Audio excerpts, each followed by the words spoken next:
So can't bring the political parties under RTI. So this is what is the center tells the Supreme Court. So let us see the arguments over here.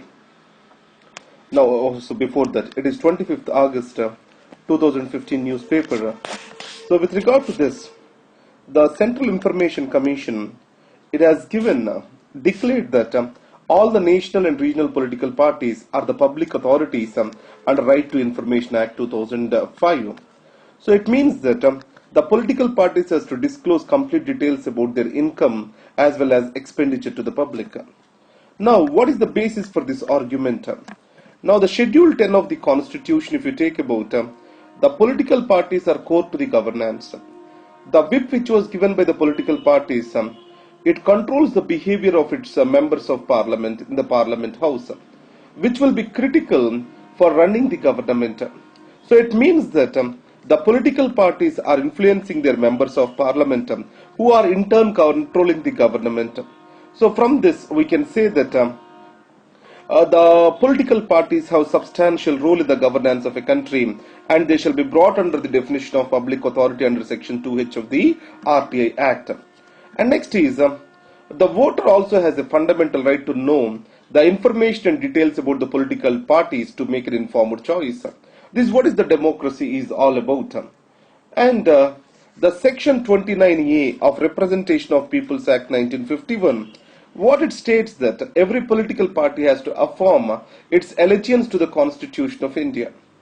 As RTI is being said as part of the Article 19(1)A of the Constitution of India, the political parties also shall furnish their information under the RTI Act. So this is what is the argument why we have to bring the political parties under RTI Act.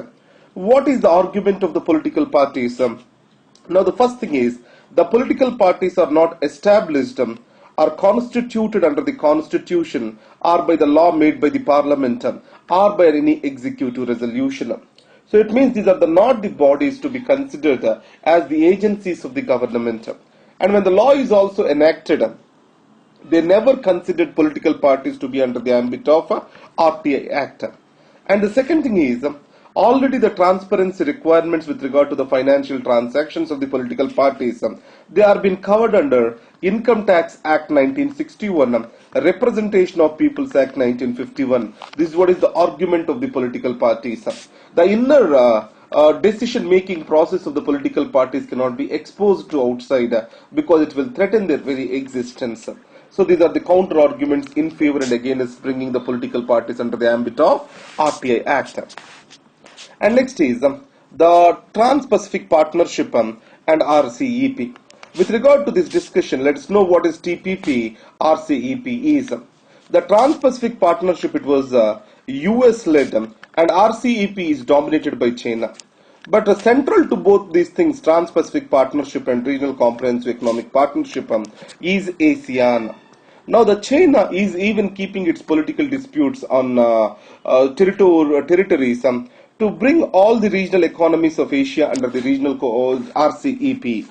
Now in this context, the America is using TPP not just as an economic tool but also a political tool to enhance or to move its strategic interests under the pivot of Asia or Asian pivot.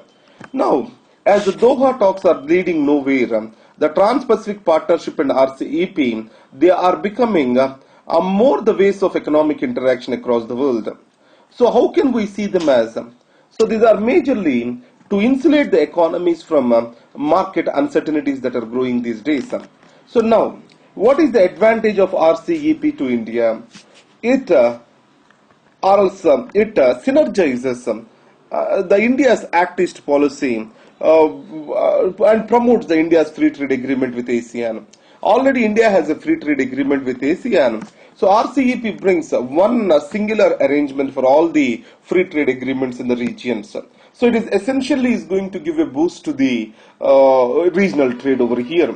Now, the regional trading blocks also need to be seen from a geostrategic point of view, as I said earlier. But however, the RCEP and the TPP in their conditionalities, they differ a lot from each other. RCEP has a country-specific arrangement. It means It can provide for different norms and conditions based on the developmental status of every country. But on the other hand, the TPP norms are much stronger, where the environmental laws, the labor laws, intellectual property rights, they are more stringent. So in this connection, India's existing framework will not suit to join the TPP. So what the economic survey said is, India has two options before it.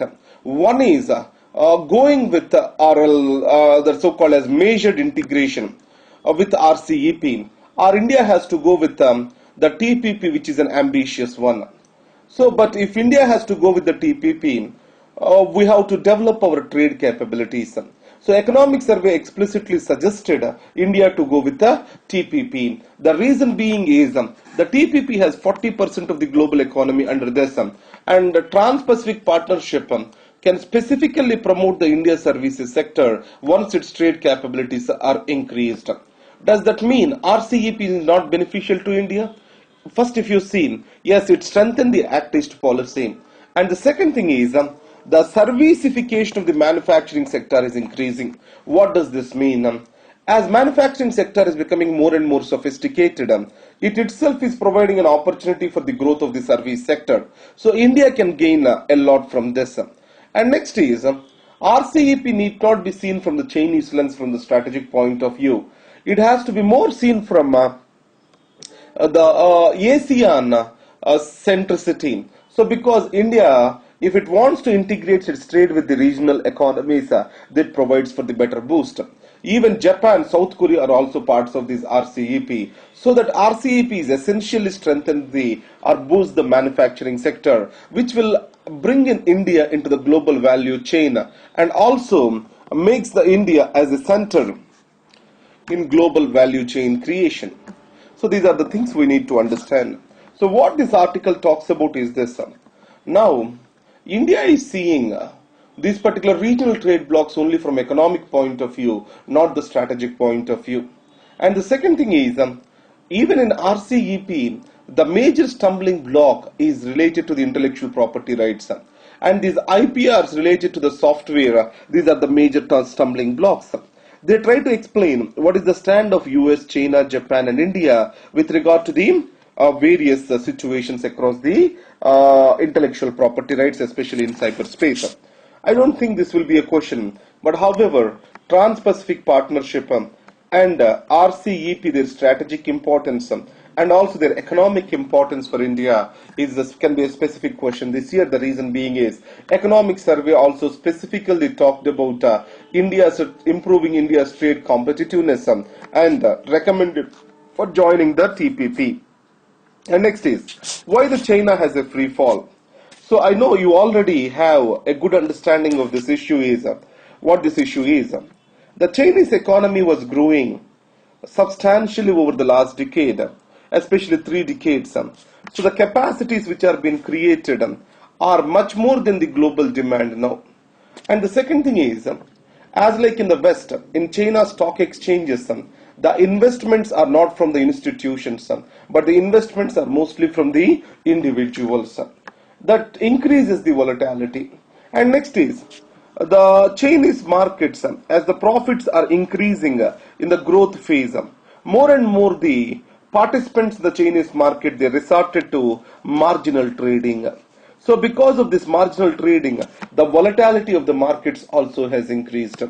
Now, one is marginal trading and individual investors. These are the two major reasons for the crash of the Chinese markets. And the second thing is the exports are also decreasing in China. So the Chinese currency was devalued. It means that the China will have less money. So the China's buying power will decrease. It means that the global money also is going to decrease. And it has given a fear among the global stock markets, which have led to a free fall across the world. Now in this context, let's relate it. The 1929 American crisis, the 1989 Japanese crisis, and the events that have followed. Even Japan, which was called as Japanese miracle of those days, it did not totally recover from 1989 crisis, which it has undergone through. So the basically everywhere, this particular building on so-called as the profits in the stock exchanges, that is creating a bubble. So now, once this bubble has been cracked, it is becoming an interconnected phenomenon across the globe. Reason being the globalized economy. So try to go through that 1929 and 1989, how it has led to Great Depression, and 1989 how it has been crumbled the Japanese economy. Now try to link it that what is happening in China now.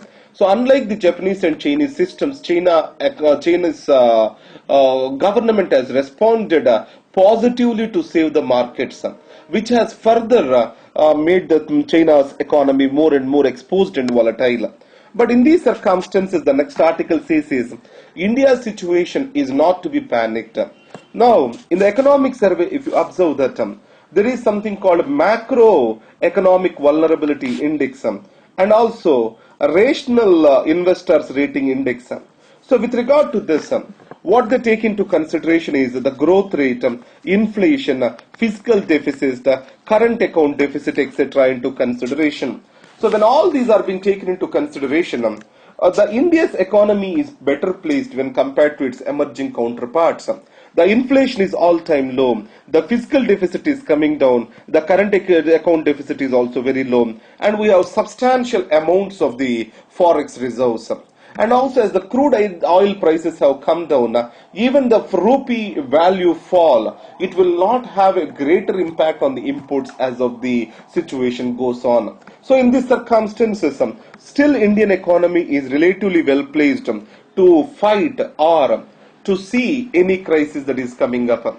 Now, one way we can see it as an opportunity rather than a threat to Indian economy.